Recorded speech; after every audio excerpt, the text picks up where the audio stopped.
And we're rolling. Welcome, everyone. Thank you for tuning in to a new episode of the Visuals Podcast. I've been waiting for this episode for a while. As I say every time, I started this podcast in order to talk to filmmakers and artists that inspire me, and in order to provide some value for everyone watching. And I think this episode is just that. So joining me today is Luc Forsyth. Luc is a documentary filmmaker and photographer, and he's been doing that for over a decade. Luc, welcome. It's great to have you and to be able to talk to you. Can you please introduce yourself and talk a bit about your journey and how you became a documentary filmmaker, essentially? Yeah, for sure. No, thanks for inviting me. It's great. It's always fun to connect sometimes with a lot of people find me through YouTube, and then it feels like a very one-way interaction. Like I'm putting all this stuff out, but there's no feedback. So it's always fun to actually connect with people in the real world. Yeah, my name's Luc Forsyth. I'm a documentary filmmaker. Well, technically I'm a cinematographer and director. And I specialize in sort of verite documentary long form projects, series TV, and I'm currently based in Vancouver, Canada. So how did I get started? It's a pretty long story, but basically I was traveling for many years. I was a sort of professional backpacker. When I finished university, I started traveling pretty much right away, and I did that for about 4 years. Mostly supporting myself with jobs like manual labor jobs. So a lot of construction, farm work. I was a professional tree planter for a long time. And eventually my body started to complain at all the labor. So I wanted to keep traveling. Like I'd been fruit picking in Australia and New Zealand. I wanted to keep traveling. So I took a job as an English teacher in South Korea. I did that for 2 years, and I really liked living in Korea, but teaching English, it was not my passion in life. I quickly figured out that if you want to be a good teacher, you have to be really motivated. And if you're not really motivated, the classes get worse, the students have less fun, it's less fun for the teacher, it gets worse for everybody. So I did that for 2 years, and I really liked it, and I learned a lot, but it wasn't the path for me. And right towards the end of my contract, I saw the documentary War Photographer. And yeah, I'd been looking around for something to do. I knew I wanted to stop teaching, but I didn't know what was next. I saw this documentary and just thought, I don't know, it just clicked. I thought that's it. I'm going to do that. So initially my motivations were to cover hardcore conflict. I wanted to be a war photographer. I had a really good mentor at the time who had spent time in Iraq and in Afghanistan, and he told me, think carefully about it and spend a little bit of time developing your style before you just run off to a war zone. Because at that time, things in the Middle East, especially with the American, whatever you want to call it, occupation, intervention, whatever you want to call it, depending on your politics, there was a lot of war to report on. So that's what I wanted to do. But I also knew there was a lot of stories coming back about young photographers with no experience in conflict zones going and putting other people at risk or getting hurt. So I decided, okay, I'm going to get a bit of experience first and then see if that's really what I want to do. So I ended up leaving my apartment in South Korea, and I moved to Phnom Penh, Cambodia. And I stayed there for 4 years. In between, before I actually moved to Phnom Penh, I spent about 1.5 years shooting pictures on my own for free and getting halfway decent. I learned a lot about storytelling, how to interact with strangers, how to be okay in strange situations, and built up the beginning of a portfolio. And when I thought, okay, I'm not bad at this anymore, like I knew I wasn't great, but I thought, okay, you're also not bad. Then I moved to Phnom Penh and started advertising myself as a professional. And yeah, from there I spent 4 years. I had a professional photojournalism career. I worked for newspapers and stuff like that. And I can get into that period if you want. But from there, after about 4 years, I started to realize that Cambodia was a very small market, and the professional opportunities were a little bit limited.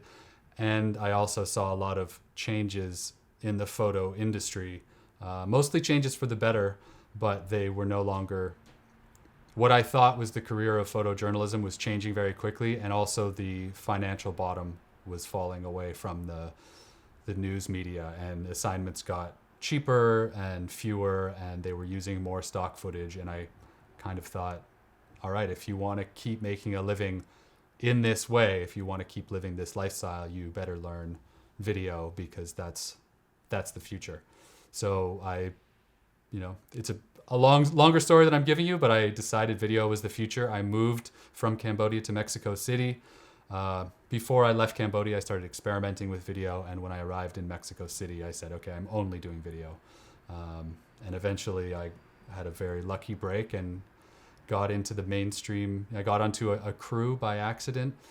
A National Geographic team was visiting, and their B camera operator broke his leg on the first day of production, and my name got brought up as an emergency replacement. It was my first real documentary job, and I loved it. I loved working with teams. Photojournalists are always by themselves, maybe with a translator, but usually completely alone. And to work with a bunch of professionals who were all working together to get one amazing story, I really, really liked. So I went all in on video, and that was 7 or 8 years ago, and I'm still doing that now. Right. That's awesome, honestly. And it's like super cool that you've lived in essentially 3 continents for like a prolonged period of time doing different things. And like I wanted to ask you about photography, basically. So you essentially started out your documentary career as a photographer. And so how did that impact you? Like, how did that impact your cinematography career? Because I know a lot of people who start as photographers and then transition to cinematographers, which is what I honestly started as a photographer, shooting mainly landscapes and things like that. And then I transitioned to video and documentaries. So I just want your input on that. Yeah, I mean, I still think photography is some of the best training you can have for any sort of video, maybe except video itself. But you learn all the rules of how cameras work. You learn composition. You learn framing. You learn light. You learn the basic technical stuff. You know how cameras work. And more importantly, at least for what I do, you learn the soft skills, like the human skills, which in documentary are probably more important than the technical proficiency, especially if you're working in smaller teams. If you have a big team, you could be, you could be the DP and have a really good director, and it wouldn't, you're more filling more of a technical role. Right. But when you're directing, or if you're a DP on a small team, you sort of act as a director as well, and being able to interact with strangers is huge. I think some people might think that maybe you don't even think about how the camera gets in front of those people, but if you look at the meta of it, you have to walk into a stranger's life, someone you barely know, and film everything they do from very close.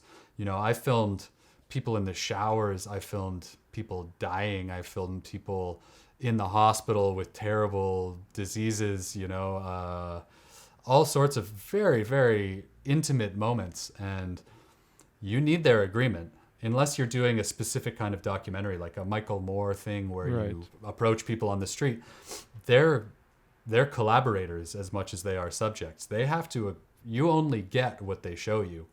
So photography, and specifically photojournalism, when you're sent out, I was sent all over Asia alone, and sometimes I would get a local translator on site, sometimes I wouldn't. There were times when you're in very unusual environments completely by yourself, and you just have to figure it out, and you have to get the information, and you can't use long lenses. I mean, really, if it's not a portrait, anything over 50 millimeters is kind of too long for photojournalism. Right. You're talking like 24 to 50 is sort of the sweet spot where you're working. So you have to get really close to people, and you have to gain their trust, and that has carried over to filmmaking as well. It's the same thing. Filmmaking is just a lot more technical. It's a much more complicated version of essentially the same dance, which is, how do I get this on camera? You know, how do I bring the most out of this person? How do I make it also look beautiful? How do I capture all the elements of this story? But the foundation of it is super, super important. You know, like it's the same skills. So if you can thrive as a photojournalist, you need to learn a lot of technical stuff, like a lot. You know, it might take you a couple of years. Video is so much more complicated, Right. you know, especially when you throw sound into the equation. And yeah, I won't break down all of the technical differences, but you need to learn a lot of technical skills. But that's so much easier than learning the other skills. Like learning the human skills and learning the artistic skills is much harder. So the aim, at least with what I do on YouTube, is to try and emphasize. There's a lot of people out there who emphasize gear and technical skills, and that stuff's great. But not anybody, many people can have access to beautiful cinema equipment. Right. Yeah. You a few $1,000s and you have a camera that's better than shot some of the biggest movies of the last 50 years. But it doesn't matter what you have if you don't have a great story and the ability to get access to interesting subject matter. So, yeah, I would, if you had to choose between being a really good technician and having those skills, the human skills, I would take the human skills every time. So photography gives you that, I think, regardless of what kind you do. You know, like fashion photography to documentary might be a different transition than photojournalism to documentary, but Definitely. it's still I don't know what would be better training. Yeah, I honestly didn't think of anything other than technical side of things, you know, but like you mentioned, just having people that you're filming in a documentary open up to you, I think is the most challenging thing to do, because if your main subject just doesn't want to appear in an interview or do something like that, then you're essentially screwed, and like you'll have to find another way. And I think also you coming from photojournalism in specific, this really helped you out. And do you think, I mean, obviously there's not a right path for anything and for anyone. It just depends on the person. But do you think your path to becoming a cinematographer was the right one? And yeah, like there's a lot of debate around this. So I just want to curious. Yeah, I mean, I think you said the annoying answer is that there is no right path. It would be so much simpler if you could just have a book, you know, that said do this, this, and this. Though I do think to some extent there are steps that will work for every single person out there if they're motivated. Right. But in terms of the right path, there isn't one. There's things that are more effective than others, but you can come at it from a lot of different places. And I know people who've come from all sorts of backgrounds. But it was definitely the right path for me. I think, I think starting with photojournalism, you know, I think keeping it simple, having a kit where I could spend, you know, 18 months alone traveling through Asia, building up a portfolio. Video is much more complicated, and I'm more expensive, more time consuming, better computers, more of everything. It costs a lot more. Photography, now it's insane, but even when I started, you know, you couldn't really tell which camera someone was using. You know, the technology had already come so far. You know, this was the days of 5D Mark IIs, Yeah. and things like that, when most decent cameras you got would get you incredible images. Even to this day, I worked for years and I went through, I don't know, 4 or 5 different camera systems, eventually finishing with like a Fuji with a fixed 35 millimeter lens, you know, the X100 Yeah. that costs a third of what my big professional cameras used to cost. And I have pictures in my portfolio that are from all three different stages of, or all the different cameras, and you have no idea. There's no difference in them. No one can tell which one was taken with which. None of them look better than the others. So I think I wandered off the original conversation point, but I just think that learning how to interact with people was so much more important than the technical. And with photography, there's so much less gear in the way. So, when you're shooting photos versus video has so much equipment and sound that's very invasive. Like, I miss the human connection. And if I had just started out my career shooting video like that, I'm not sure I would have had as much time to practice those skills. Like with photo, you have your camera, but a lot of the time, because you're waiting for moments, you can just sit with people, for maybe hours or days, and then make a few photos at a time. And it's much less intrusive. The cameras make no noise. My Fuji X100 is this big. Tiny. Yeah, it's much more intimate. And so for me, that path worked really well for me. If you wanted to get into extreme adventure sports documentaries, or underwater or something like that, then I would say there are other paths that would be better suited to that, like practicing the sport you're interested in. But yeah, I knew from the beginning I wanted to do social stuff. Like I said, it was all based off of a movie called War Photographer, which is about one of the most famous photojournalists of all time who did nothing but war and conflict. Not nothing, but specialized in war and conflict. And yeah, it was that path from the beginning, and I really never had interest in softer subject matter. The older I get, that's changing, and I'm, that probably like all people, I was in my early 20s, and all I wanted was to test myself. How extreme can it get? So I would do, looking back, like very stupid things. Like the second thing I did on my portfolio building tour was to fly into Manila, and then I stayed in a hostel for 2 nights, and then I asked the guys behind the desk, what's the most dangerous neighborhood in Manila? And they said, like, they told me the name, and they said, but like, why would they're looking at me with this camera, and they're like, don't do that, that's just stupid. And I was like, I'm going, like almost like an attitude of a Vice documentary or something. I'm gonna do it anyways. And I ended up living in a tent in downtown Manila on an illegal cockfighting farm for like almost a month. And it was like, looking back, it was like so dumb. Easily, I was showering at a construction site. It could have easily gone really badly, but maybe it's an age thing and you're trying to prove yourself. But I was like, how intense can I get it? So I was never going to end up in fashion or, high-end commercials or something. Yeah. Like that.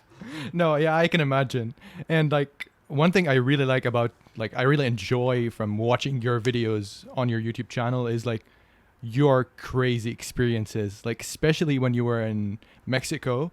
Like, I think most of your work was like with cartels and stuff. And like, as you mentioned, you started out trying to cover like risky subjects, and you then shifted a bit. How is that? Like, was all your time in Mexico just covering cartels and things like that? No, I mean, but I will say that was still my goal by the time I arrived to Mexico, even though this was, I don't know, almost 8 years ago now.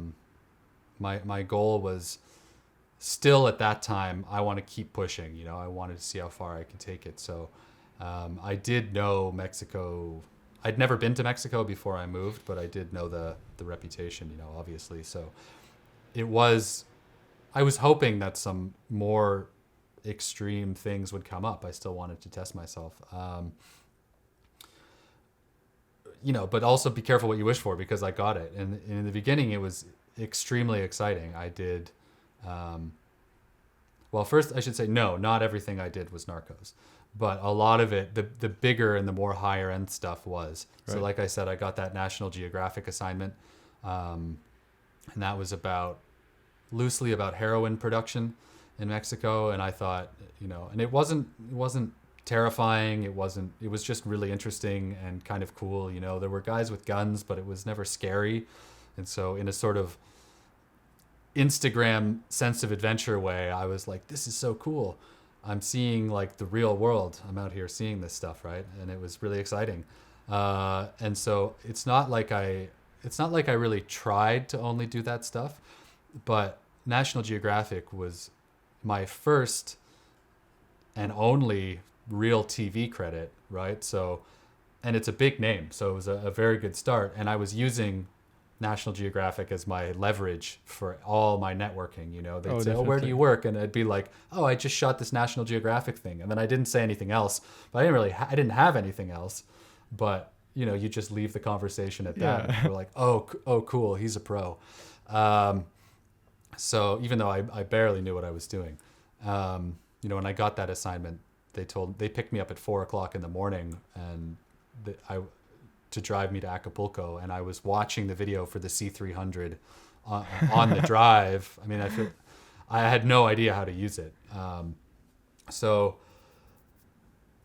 anyways, but what ends up happening in filmmaking careers, at least in my experience, is you get more of whatever you did last. And if you're promoting yourself with this National Geographic thing on heroin production, people are going to go, okay, cool. He's the guy I'll call when I also want to film heroin or when I want something kind of risky. And so I also became really close friends with the DP on that show, and he became like a video mentor to me, and he brought me on a lot of his other shoots, and he taught me over the course of a few years. He taught me a lot. And connected me to some big people. But because I'd done this heroin stuff, the offers that would come into me were a lot of drug stuff. And I was still excited to take those opportunities. So I kept saying yes. And, I would get sent to, I don't know, wherever, northern Mexico, to film people loading speedboats with cocaine in the middle of the night, fentanyl cooks, meth labs. They just kept offering these kind of assignments, and I would say yes, yes, yes, yes, yes. And before long, I had this big CV of huge clients, because as a native English speaker with camera gear who could speak Spanish in Mexico, and they don't have the production companies don't have to import their gear, and I can function in Spanish, you become very useful for a lot of productions. So I just started to get big clients. I was shooting on Netflix shows and Showtime and Vice and National Geographic and all this stuff, even though I was relatively new. I say new, but I had years of photojournalism training. So this is not like, recent graduate or something. But still, I was very new to video. And the more of that you get, the more comes your way. I was getting offered, I didn't do much stills at that point, but I also got a photography assignment to go on to spend like 44 days with a migrant caravan crossing Mexico, riding the freight trains, all that stuff. So everything I did I had this brand of like, go to this guy if you need high quality coverage of dangerous stuff. And I was, by the fourth year there, I mean, I was working a lot and getting big jobs, and it was growing, DPing feature films and, feature documentaries, I should say, and big opportunities. And then I was doing a shoot in Juarez. Basically, the reason that all stopped, I was filming in Juarez on the outskirts of Mexico, and our crew got caught in a cartel ambush. And almost half the people in the room ended up getting shot, and it was so close.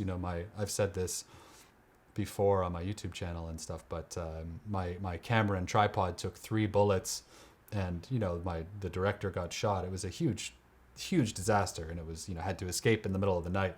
And I was up until that point, nothing bad had happened. I'd seen a lot of really bad stuff, but nothing bad had been directed at me.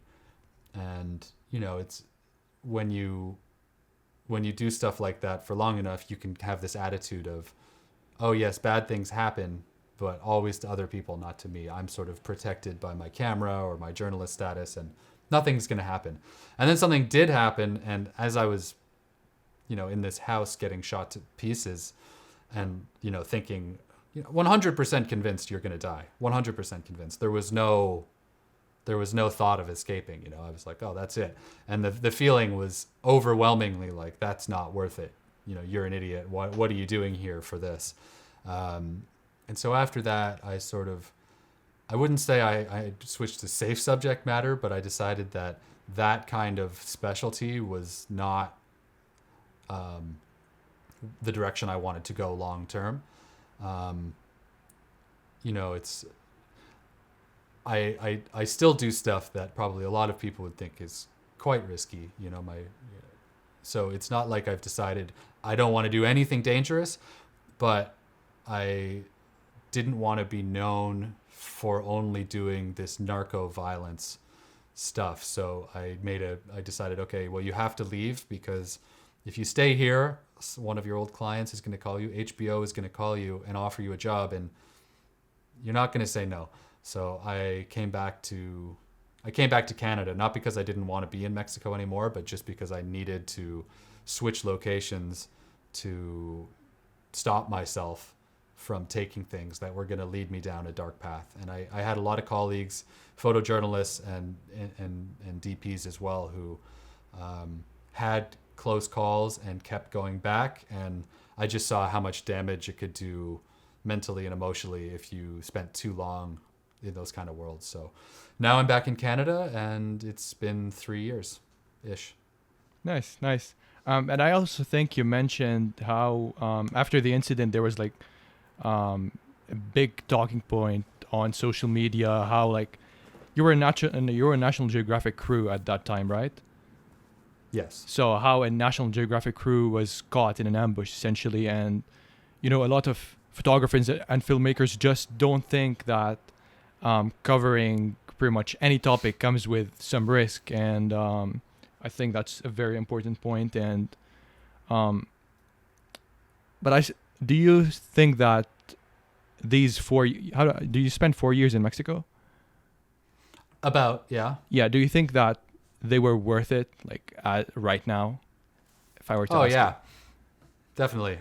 I learned a lot. I mean, even now, I'd say 20% of my jobs are, 15 to 20% of the jobs I get now, where Spanish is a huge asset. I was filming, in Puerto Rico on a show about Latino hip hop culture. Like, if I would never have gotten that job without being able to speak Spanish. And I'm not like perfect, but I'm pretty fluent after 4 years. I can have a conversation about mostly anything. So Yeah. that has been huge.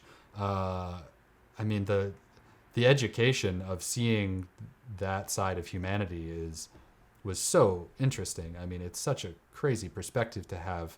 It's like, Alice through the looking glass. Like, once you see, for better or for worse, once you see like a cement bag full of body parts, it changes your whole outlook on what's really happening out there in the world. And I think has made me like a much more empathetic person.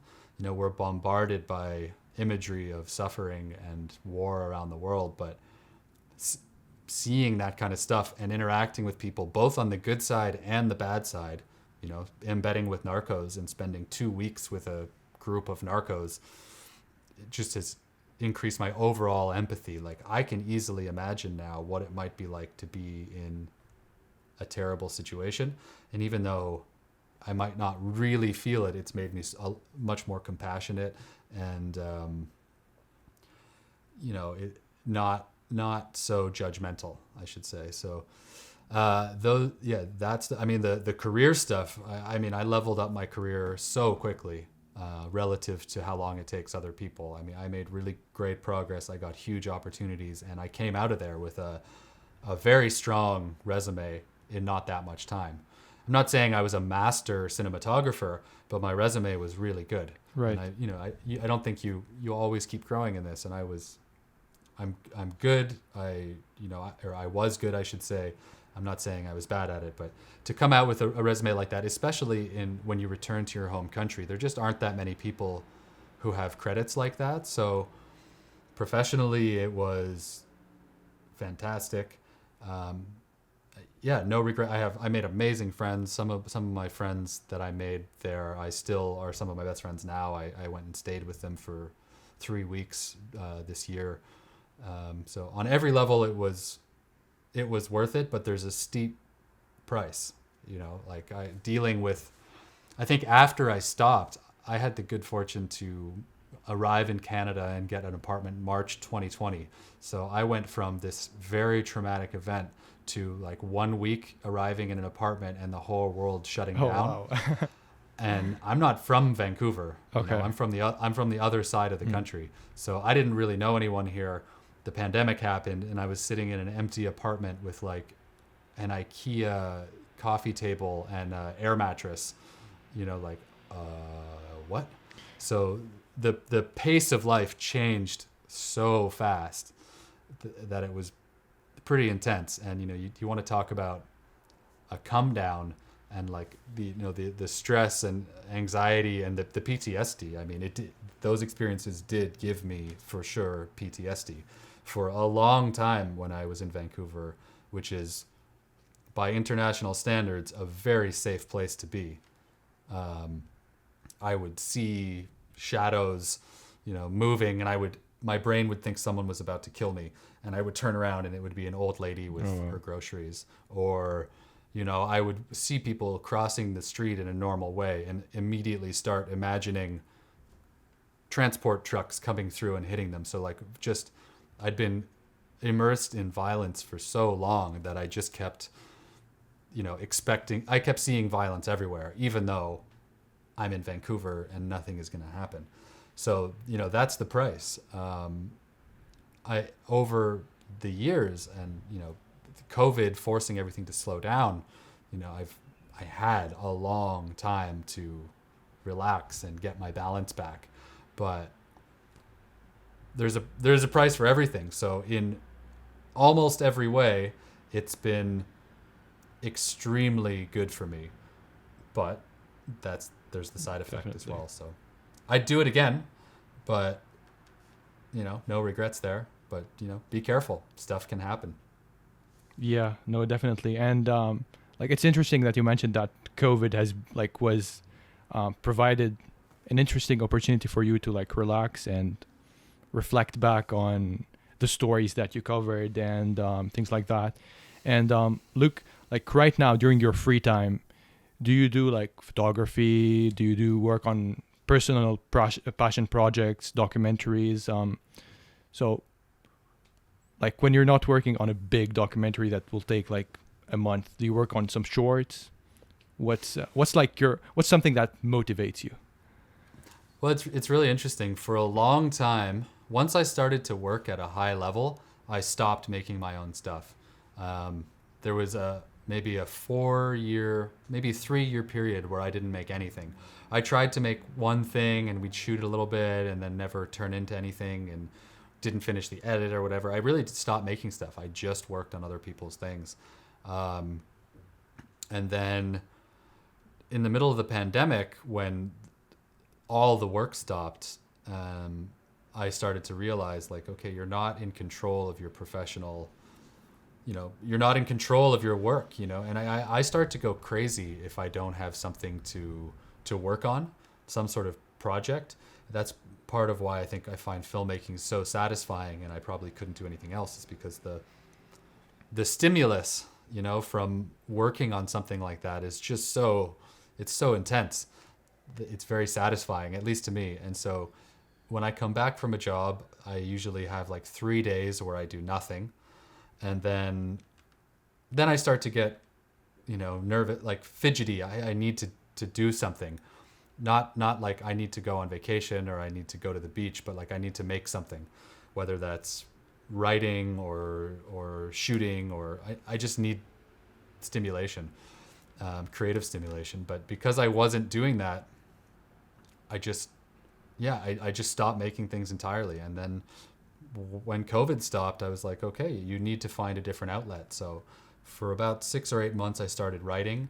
And then in the second half of the pandemic, I started thinking about YouTube, because I was watching a ton of it. I canceled my Netflix subscription. I don't have subscriptions to any of the major streamers except Amazon because it's free with the delivery service, but I don't use it. I wasn't watching the stuff I was making. I was watching YouTube videos. Oh, wow.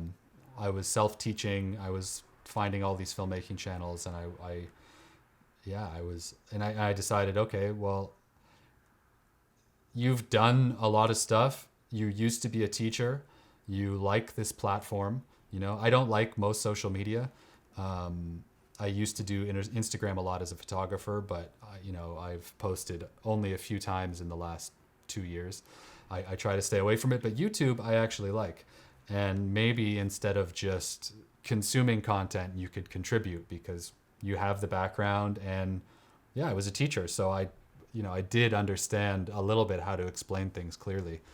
So I had this idea, and I just thought about it for, on and off, and couldn't really commit because it's quite intimidating, and I'm never on camera. I'm always, up to that point, I'd always been behind it. And I tried once to just sit there and talk to a camera, and it was a disaster.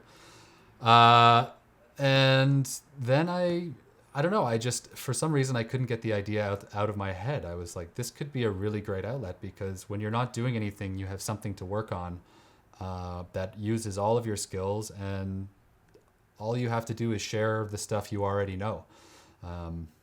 You don't have to review lenses and talk about the new drones because you have actual filmmaking experience. And I thought other people would find this useful. It all just made sense to me. So I decided to just go for it. I took a class. I took a course, an online course about how to make YouTube videos. A really in-depth one. I think it was 6 weeks long. Oh, wow. And then I started making these things. I did it 4 or 5, and then I had no traction. I had like 48 subscribers or something and no views, and I was like, this is stupid. It's embarrassing. Nobody's watching. You're talking into nothing. And I went off to shoot a TV show for 3 months and just decided that's it.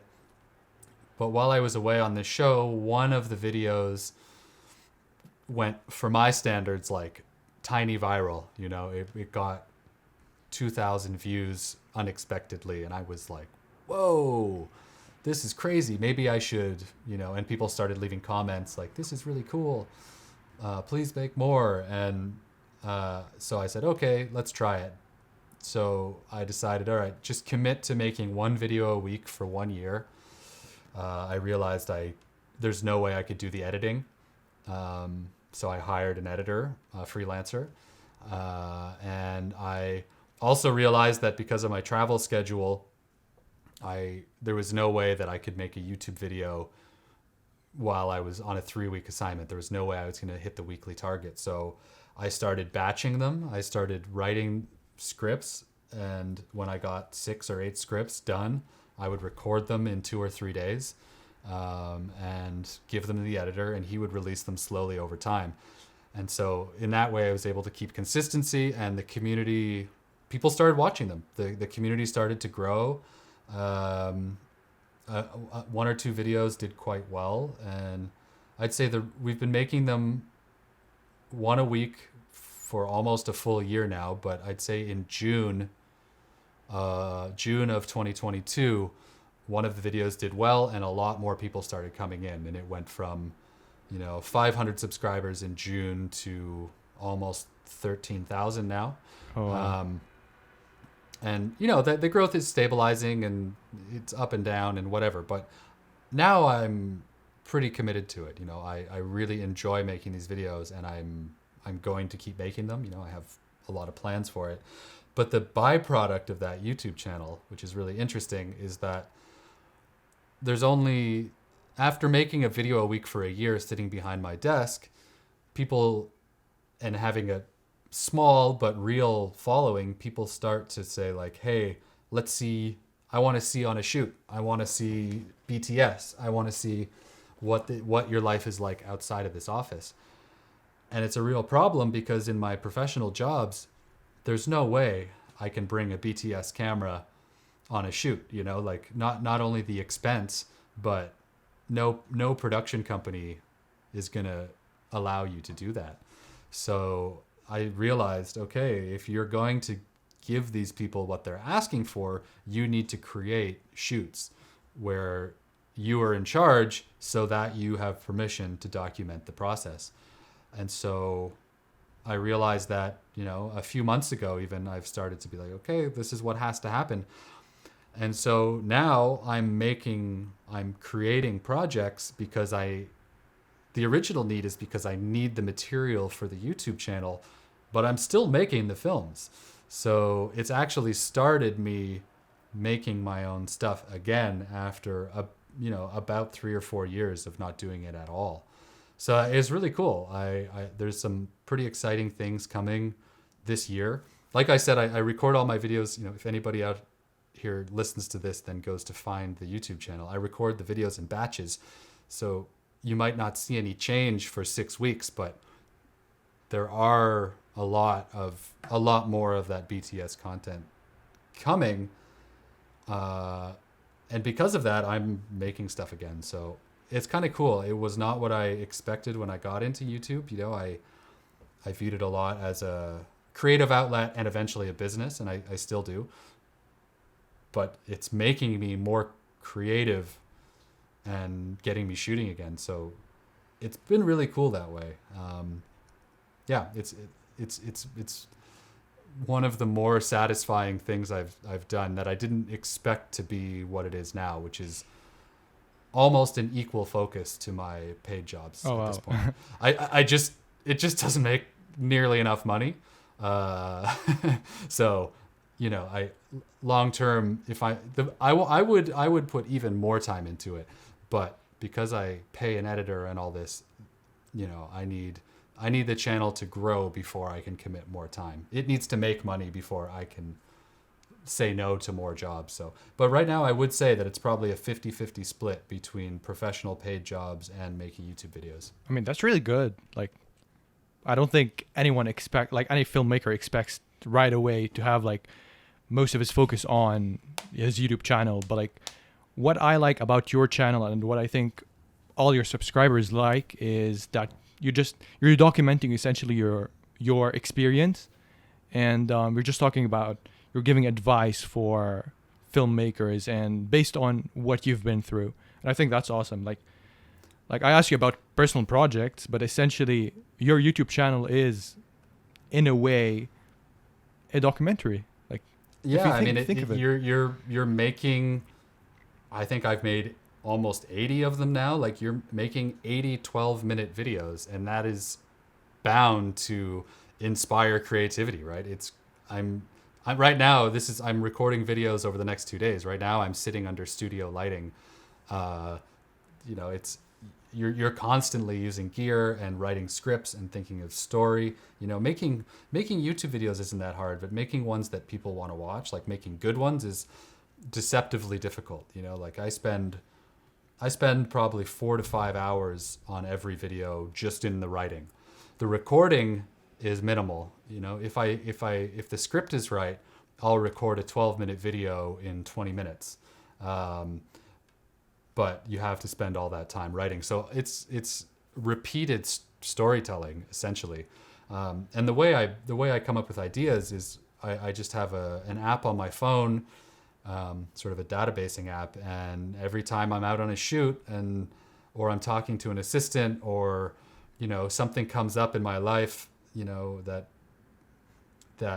people are curious about as filmmakers or creative people, I just write it down. And so it's sort of an unlimited, it's not a struggle for me. I don't need to wait for the new DJI Ronin to come out to be able to have topics for a video. I just have this huge list of things that people have asked me, or I've experienced, or stories that I'm reminded of, or I see a physical object and it reminds me of something. And so, yeah, it's just this, eventually I'm sure the content generating pressures will become like, I can see how it gets intense, but for now it's sort of constant creativity, and I find it very satisfying, and I find like it keeps me sharper between jobs as well. You know, when you're writing for 4 hours a day, your sense of storytelling, like I'm just more receptive to creative ideas. I'm more excited about pitching projects. It's just been really, really good.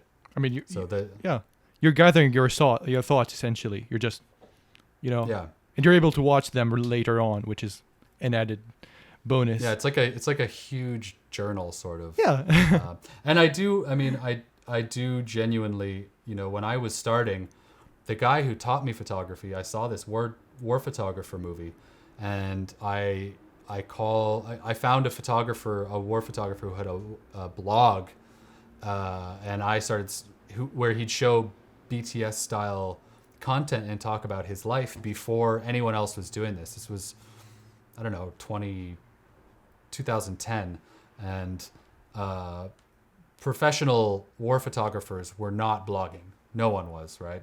This was before the sort of open internet. They were all fighting the internet, and this guy was sharing everything. And as I was obsessed with becoming a photojournalist, this was the greatest resource ever. I read hundreds of blog posts many times. I just kept studying this website.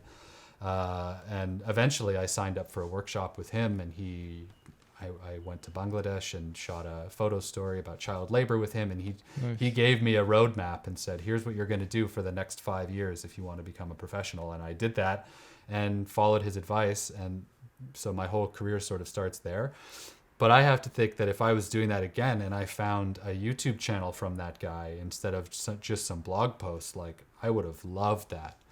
So it's not all just for me. I like to think that if I had found that 15 years ago, if I had found my channel 15 years ago, I would have really liked to hear it. So that's also, satisfying in another way. Yeah, definitely. I mean, I do want it to help people. Different times. Yeah. That was like blogs were during that time, and now it's YouTube. And I'm going to ask you like a difficult question. So you mostly work on long form documentaries. In one sentence, what motivates you? Few words. The challenge of creative problem solving. Love it. Because, I think a lot of filmmaking is problem solving, and not just on all levels. There's the storytelling thing. How are you going to socially engineer? How are you going to get people to give you what you need? And then there's the technical problem solving as well. You walk into a room or a location to do an interview setup or shoot a scene, and it looks horrible. And you need to figure out, using whatever tools you brought with you, how are we going to do this? So it's so engaging for my brain anyways. It's not always fun. It's often very stressful, but as soon as it's done, you're like, we did that. Even the worst job, the moment it wraps, becomes a wonderful memory, and your brain just lies to you and you forget all the bad stuff. Right. And I don't know, maybe the military would be engaging in a way like that. I don't know. I've never been in the military, but there are not many occupations that I know of that are engaging on so many levels at one time and creatively satisfying. So that's what I'd say. I absolutely love it. Right. Love that. So Luc, if people want to reach you, YouTube is the way, right? So that's where you're most active? That's where I am, yeah. I have an Instagram account. I actually have someone not forcing me, but encouraging me strongly to get my account moving again. So I will be posting on Instagram as well, but YouTube is where I'm really active. Instagram is going to be more behind the scenes, sort of impersonal, not professional work, not education, but more fun, lighthearted stuff. So if you message me there, I won't respond. So Yeah. YouTube is where I'm active. That's probably where you should look for me. Right. It's just my name, my professional website, everything. I have a very unusual name because it's Luc is my first name and my last name is Forsyth. So it's like this weird French and then very Scottish. So it's not, as far as I've found, there isn't anyone else with that name. You know, I have all the at Luc Forsyth and the .com. And Yeah. I got everything. So once you know how to spell my name, you can find me anywhere. I mean, that's pretty good for domain names, you know? It keeps the price low. Yeah, it's great. No, there's no competition. So Yeah. Luke, there is a guy who spells it Luke, but I think he's like a painter or something. So when I was first starting in my photojournalism career and my SEO and my web presence wasn't very good, I hated that guy because they would say, "Oh, did you mean?" I'd be like, "No, I didn't mean that. I meant I'm the one." I mean, you're two different artists with two different, very and different skills. He dominated Google. When I was first starting out in Cambodia, he would beat me, even if you spelt my name right. But I think I passed him now. So Oh, that's awesome. Yeah, we need to. You should check that. That's a big win. yeah. Luke, that has been awesome. Thank you so much. Any final thoughts? No, it's been great to connect. I mean, I'm actually, I like doing podcasts, so it's fun to talk to people in long form. Like I said, YouTube can be a one-way street. You know, I definitely don't call myself a YouTuber, but you know, I hope that the takeaway for a lot of people is I still consider myself a filmmaker. If people ask what my job is, I'm going to show them my professional resume. But YouTube and the exercise of making stuff constantly has had a bunch of unexpected, very nice results, and I think has made me better overall.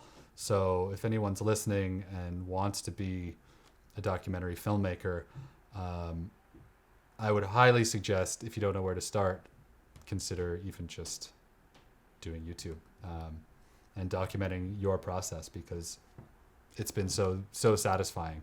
And if you want to get into the really big budget stuff, my best advice is just that it's going to take a long time. When I was learning photography, someone told me if I wasn't ready to do it for 5 years without making anything, just don't start, because it's going to be really hard. So no matter which route you want to go, it's going to take a long time. But I have no training. I never went to film school. I just decided to do this. So if I can do it, anyone else can do it too. Awesome. Yeah. Luke, well, I wish you all the luck, all the best on your YouTube channel and future projects. As I said, like, I really enjoy your videos, so I always enjoy tuning in every week. Yeah, I hope everyone listening or watching enjoys this. Like, it has been great talking to Luke, and someone who really inspires me to focus on my projects and just get his perspective on things. And so, yeah, thank you, Luke. Thank you, everyone, and have a great day.